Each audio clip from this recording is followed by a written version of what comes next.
Someone told you to think positive. Maybe it was a friend who meant well. Maybe it was a book with a bright yellow cover.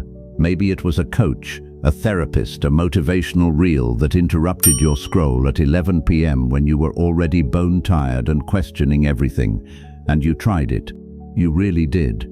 You told yourself good things were coming. You repeated affirmations in the mirror. You forced the smile. You wrote the gratitude list. You said the words out loud because someone swore that saying them out loud was the difference. And then life showed up anyway. The diagnosis still came. The relationship still ended. The promotion went to someone younger who didn't know half of what you know. The adult child still didn't call. The bank account still looked the way it looked. The loneliness still sat down next to you at the dinner table like it owned the place. And somewhere in the quiet aftermath of all that effort, you started to wonder if you were just broken. If maybe positive thinking worked for other people, happier people, luckier people, people who hadn't been through what you had been through, but not for you.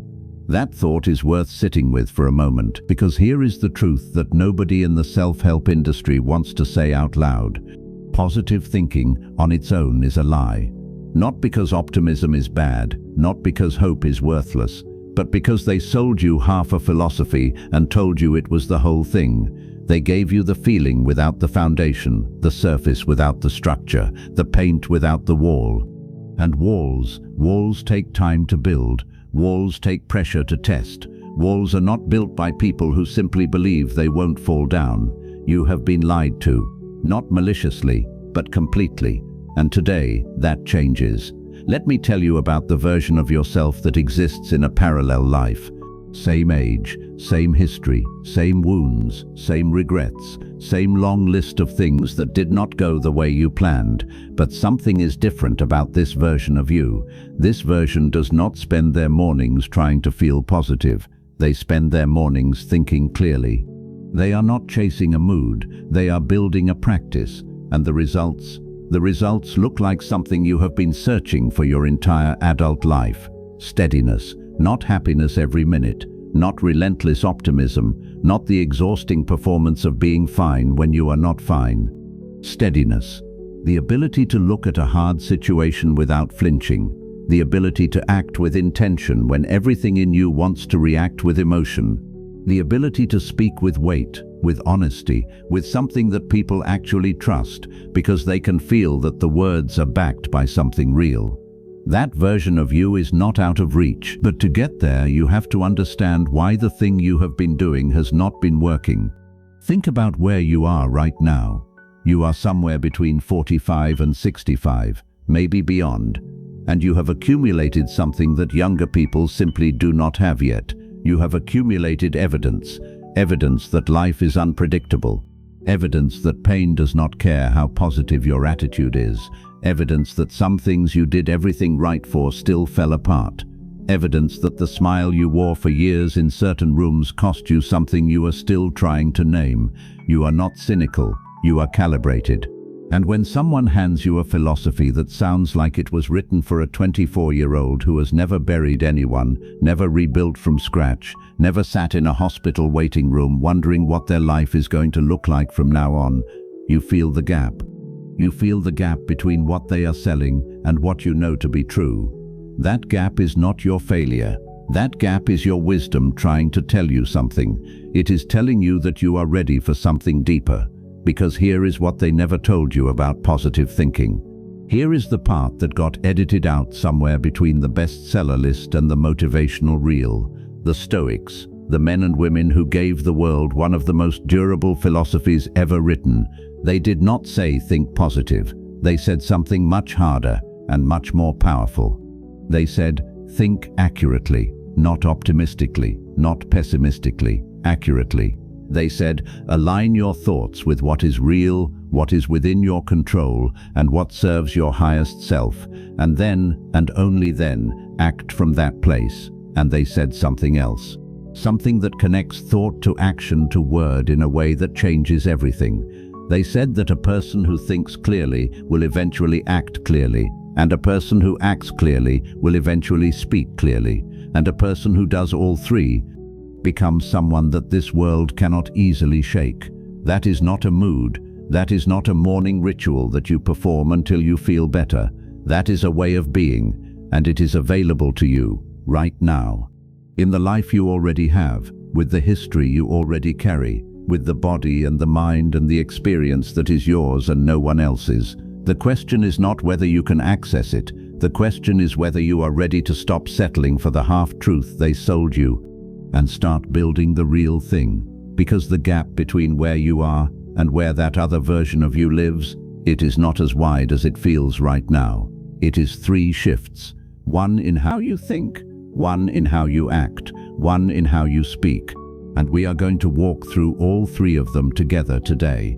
But before we get there, I want to ask you something. How many years have you spent trying to feel your way to a better life instead of thinking your way there?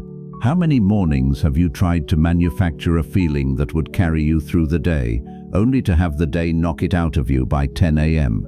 How many times have you spoken words you did not fully mean because you had been told that saying the right things would eventually make them true? Those years matter, those mornings matter, those words matter. Not as failures, as data. You have been running an experiment your whole life, and the results are in, and the results are telling you something important. Feeling alone is not enough. Feeling positive does not hold when the pressure comes. Feeling motivated does not survive a hard Monday. Feeling grateful does not automatically translate into a life that reflects what you actually value. But thinking differently, anchored to something real, something tested, something that has outlasted empires and outlasted trends and outlasted every self-help fad that ever promised to change your life in 30 days, that holds. And if this kind of content speaks to you, if you are tired of being sold half-truths and you are ready for something that actually lands, hit that subscribe button. We are building something real here, together, and I want you to be part of it. Every week, we go deeper. Every week, we bring you the kind of thinking that your life experience has been preparing you to receive. So if that is you, welcome home. Hit subscribe and stay with us. Because what we are about to go into, it is not what you have heard before. You have heard think positive.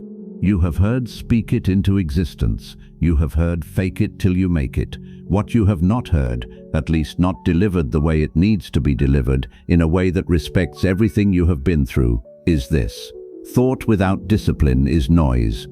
Action without thought is chaos. Words without either are just sound.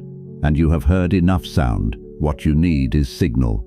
And that is exactly what the Stoics gave us. Not a feeling to chase, not a phrase to repeat, not a performance of optimism designed to impress the people around you. A system.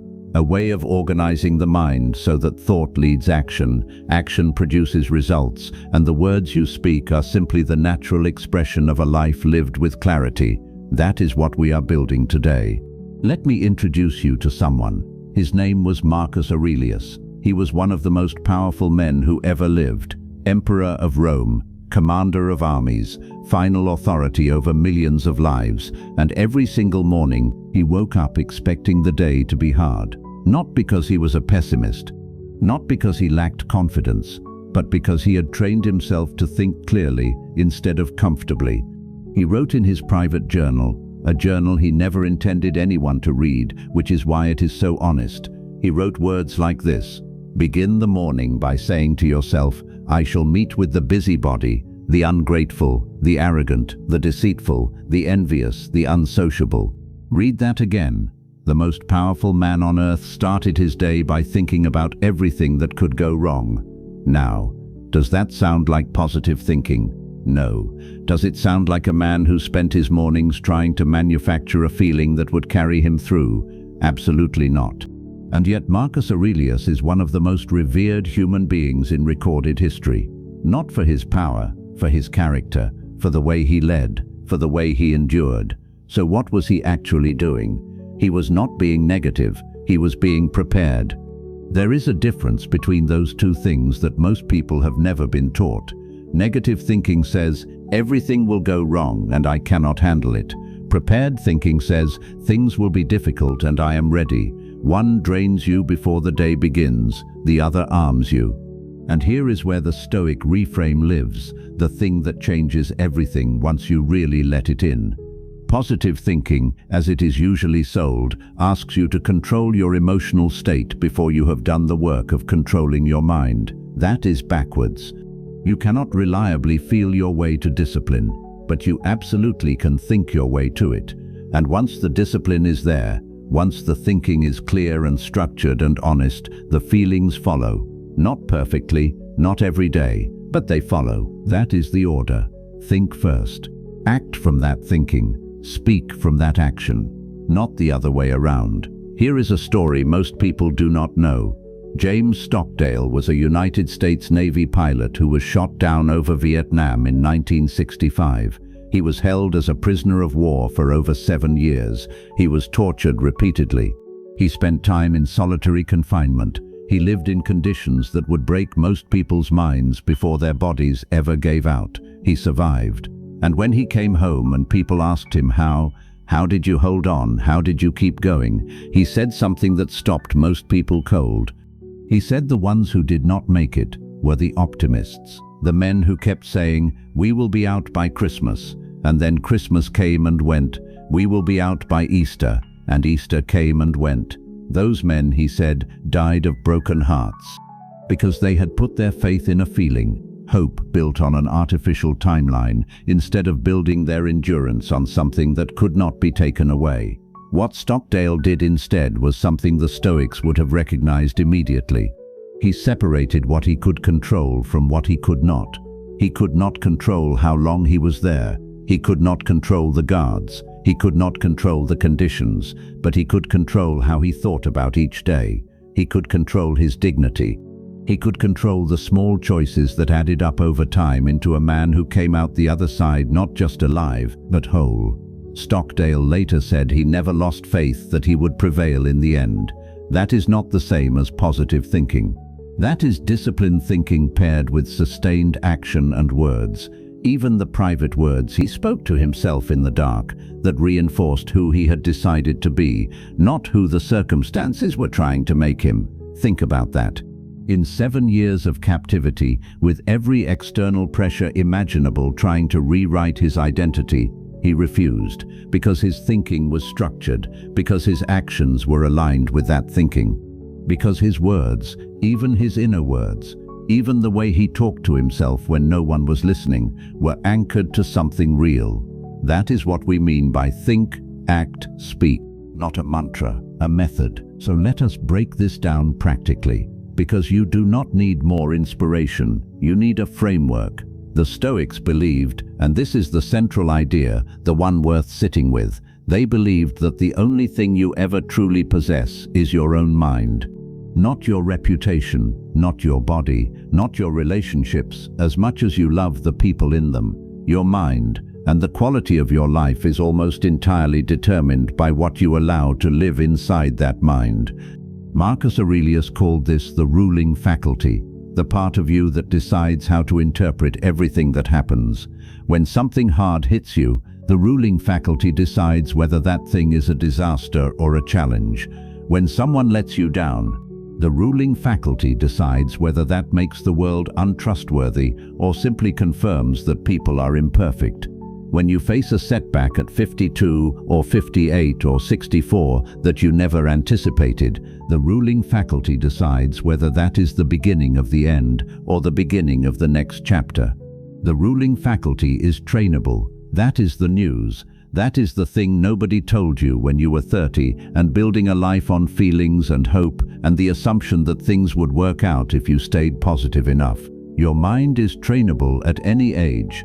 In fact, and pay attention here because this part matters, in some ways the mind is more trainable now than it was then, because now you have lived enough to know what is real and what is performance. You have been through enough to stop pretending. And the Stoic path begins exactly where the pretending stops. So here is what this looks like in practice. 3 things, not 20, not a new morning routine that takes 90 minutes. 3 things you can do today. The first one is this: start your day with a question instead of a feeling. Not how do I feel today, not am I feeling motivated, Those questions put feeling in the driver's seat. Instead, ask this: what is likely to be difficult today, and what is the best version of myself that could meet it?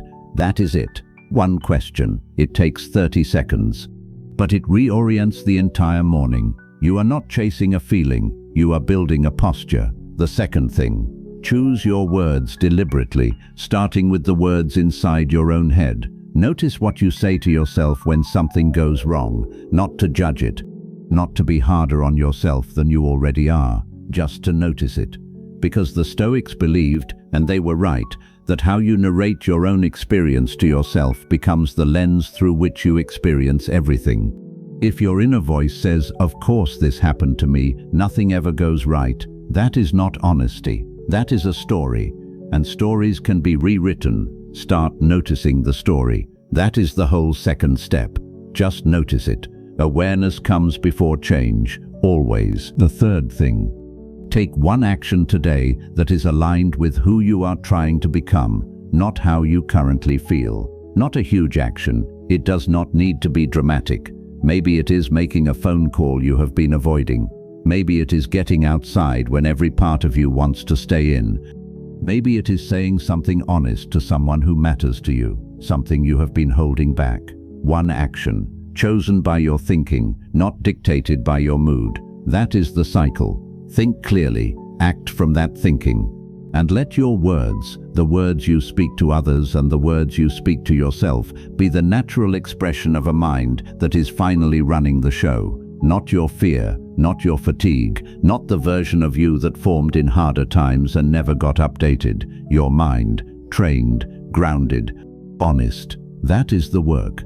And that is exactly where we go next. Let me tell you again about James Stockdale, Navy pilot, shot down over Vietnam in 1965, captured, held as a prisoner of war for over 7 years in the Hanoi Hilton, one of the most brutal detention camps in modern history.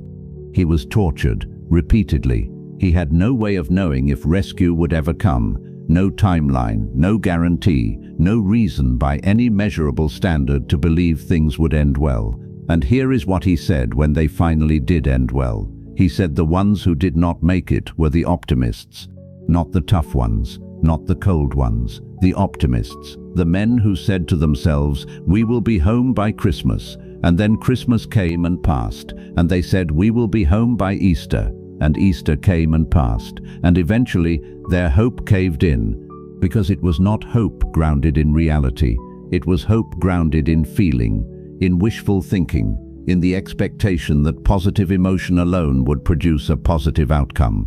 Stockdale survived because he did something different. He refused to lie to himself. He looked at the full brutality of his situation with clear eyes. He said, "This is real, this is hard, and I do not know when it ends." And at the same time he held something else, not a feeling, not a hope for a specific date, but a deep, unshakable commitment to prevailing. Not because he felt like it, because he decided to. That is the difference between toxic positivity and stoic clarity. One is a costume, one is armor, and that distinction matters enormously to people in this stage of life, because most of you have already seen through the costume. You have already been told to think positive and watched it fail. You have already tried to force a smile through something genuinely painful and felt more alone for doing it. The armor works differently. The armor says, "I see this clearly, I am not pretending. And because I see it clearly, I can move through it with intention." That is the Stoic promise. Not that your life becomes easier, that you become harder to break. There is a word the Stoics used that does not get talked about enough: hegemonikon. It refers to the ruling faculty, the part of you that governs everything else. The part that, when functioning properly, does not get swept away by every wave of emotion or every shift in circumstance. Marcus Aurelius came back to this idea again and again in his private writings, not because he had mastered it, because he was still working on it every single day, while running an empire, while watching people he loved die, while fighting wars he did not choose and managing a court full of betrayal and noise. He was not born a philosopher king. He trained himself into one, daily, deliberately.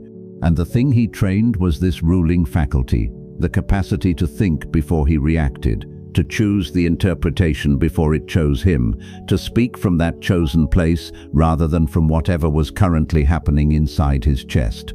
He wrote to himself, "You have power over your mind, not outside events. Realize this, and you will find strength. Not realize this and you will find happiness. Not realize this and life will feel good. Strength, clear-eyed, functional, usable strength. That is the offer on the table. And here is why it matters for your specific life, right now, at this specific age. Because somewhere between 45 and 65, most people arrive at what I can only describe as an exhaustion with performance. You are tired of performing wellness when you do not feel well. You are tired of performing confidence when you feel uncertain. You are tired of performing contentment when something inside you is quietly screaming that this is not how you imagine things would be. And so when someone tells you to think positive, you feel it as another demand to perform. But that is not what this is. What this is, what the Stoics were actually pointing at, is permission to stop performing altogether. Permission to be exactly as complicated as you are, and to still function from your best self anyway. The Stoics did not ask you to feel differently. They asked you to think differently, and those are not the same thing. You can feel grief and still act with purpose. You can feel fear and still make the honest phone call. You can feel tired and still get outside. You can feel disappointed in how your life has gone and still choose, today, to think clearly about where it goes from here. The feeling is not the problem. The feeling has never been the problem.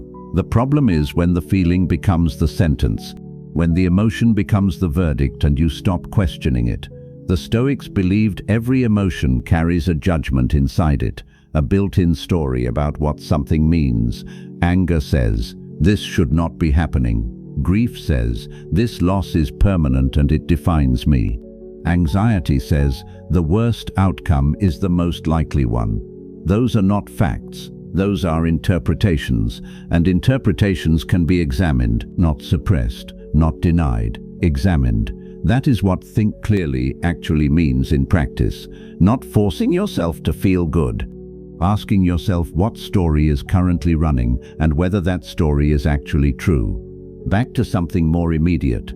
You have probably had the experience, maybe recently, maybe years ago, of being around someone who was going through something hard, but somehow still had their feet under them. Not someone who was pretending everything was fine, not someone performing positivity. Someone who was clearly in it, clearly feeling it, and yet somehow also steady. And you might have wondered what that was. Whether it was personality, whether they were just built differently. They were not built differently. They had learned, consciously or not, to let their thinking lead. When the hard thing happened, somewhere in them, a faculty engaged that said, "What do I actually know here? And what do I want to do with what I know? Not what do I feel? What do I know? And what do I want to do?" That is a learnable skill. You are not too old to learn it. If anything, you are finally old enough to take it seriously. Because when you are younger, you can burn energy on chaos. You can ride the emotional waves because you have the stamina to recover. You can speak from whatever is surging through you and chalk the wreckage up to passion. But at this stage of life, you start to feel the cost of that more clearly. The unnecessary conflict, the words spoken in anger that took months to undo, the spiral that lasted a week because no part of you stood up and said, "Wait, let me actually think about this." The cost becomes visible, and the alternative starts to look less like discipline and more like mercy. Mercy on yourself, mercy on the people around you. The Stoics understood that a person who governs themselves governs their impact on the world around them. That clarity is not just an internal gift, it ripples outward. Into your relationships, into the way your children or grandchildren experience you, into the presence you occupy in every room you walk into. That is the bigger version of this. Think clearly and you think well. Act from that thinking and your actions carry weight. Speak from that thinking and your words become trustworthy to yourself and to everyone who hears them. That is the cycle completed. not a cycle of forced brightness, not a mandate to smile through the hard parts, a cycle of integrity between your inner world and your outer one. Your mind sees clearly, your body moves in alignment with that clarity. Your mouth speaks what is true and useful and earned, and over time, not overnight, but over time, that cycle builds something. It builds a person that the world around you can rely on, and more importantly, a person that you can rely on, because that is what this is really about, isn't it? You want to be able to trust yourself, to know that when something hard comes, and it will come, the version of you that meets it will be the one you chose, not the one your fear chose, not the one your worst day built, the one your thinking built. That is the whole game, and we are just about to the part where we bring this all together. Because here is the truth about everything we have discussed today. The real test of any philosophy is not day one. Positive thinking always works on day one. You write the list, you say the words, you feel the rush of dopamine, and you think, this is it, I have cracked the code. But the real test is day 2, or day 40. The test is the Tuesday afternoon when the phone rings, and it is exactly the news you did not want to hear. The test is the moment your spouse looks at you with that specific expression that usually starts an argument. The test is the morning your joints ache, your bank account is tight, and the weather is grey. Positive thinking collapses on that Tuesday, because you cannot force a smile when the floor has just dropped out from under you, and if you try, you just end up feeling foolish and angry. But Stoic clarity, the practice of thinking, acting, and speaking accurately, that thrives on a Tuesday, because it does not ask you to like what is happening, it only asks you to see it clearly, and then decide who you are going to be in the face of it. There is a quote, often attributed to the psychiatrist and Holocaust survivor Viktor Frankl, that captures the essence of this better than almost anything else. He said, "Between stimulus and response there is a space. In that space is our power to choose our response. In our response lies our growth and our freedom." Think about that space. The stimulus is the bad news. The response is what you do next. Most people have no space between the two. Something happens and they react instantly. The email makes them angry, so they snap at their partner. The plan falls apart, so they spiral into despair. The fear flares up, so they freeze. The stimulus and the response are glued together.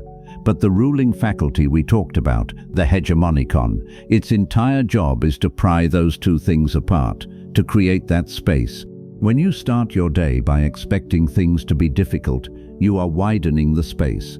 When you notice the story you are telling yourself instead of just believing it, you are widening the space. When you choose an action based on your intention rather than your mood, you are stepping fully into that space and taking control of it. Let us look at what that actually looks like in real time. Imagine a conversation with someone you love, maybe an adult child. They say something sharp, something that stings, something that brings up all your history and all your guilt and all your defensive instincts. The old version of you, the one who relies on feelings, feels the sting and immediately reacts. You get angry, or you shut down, or you try to force the conversation to be positive when it clearly is not. You speak from the wound, but the new version of you, the parallel version, they feel the sting. The feeling does not go away. The Stoics were not robots, but instead of reacting, they step into the space. Their thinking leads, that hurt, but what they said is about their own frustration, not my worth. Getting defensive will not help. What is actually true here? Their action follows. They take a breath. They do not raise their voice. They hold their ground without attacking. Their words complete the cycle.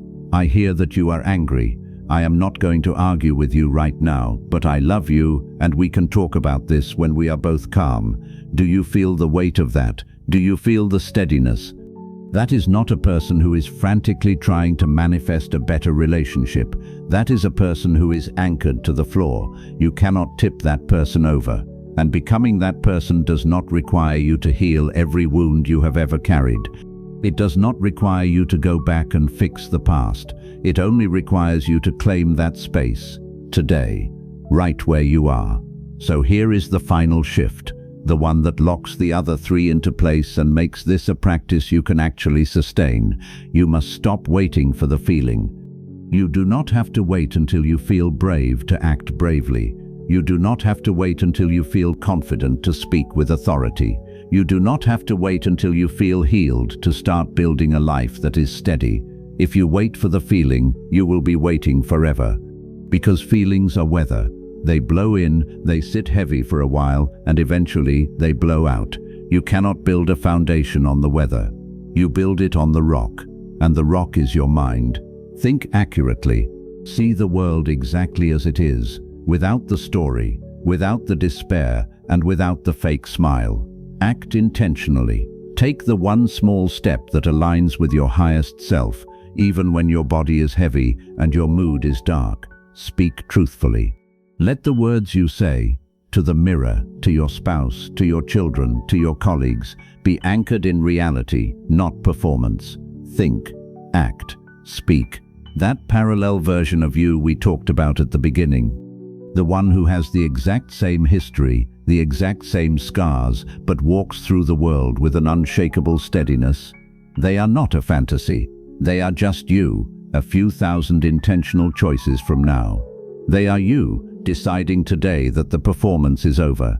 Deciding that the half-truth of positive thinking is no longer enough to carry the weight of the life you have lived. You are ready for the real thing. You have the evidence, you have the scars, you have the wisdom. Now, take the wheel, reclaim the ruling faculty. Let the weather do what the weather does, and start building the walls that will not fall down. Welcome to the real work.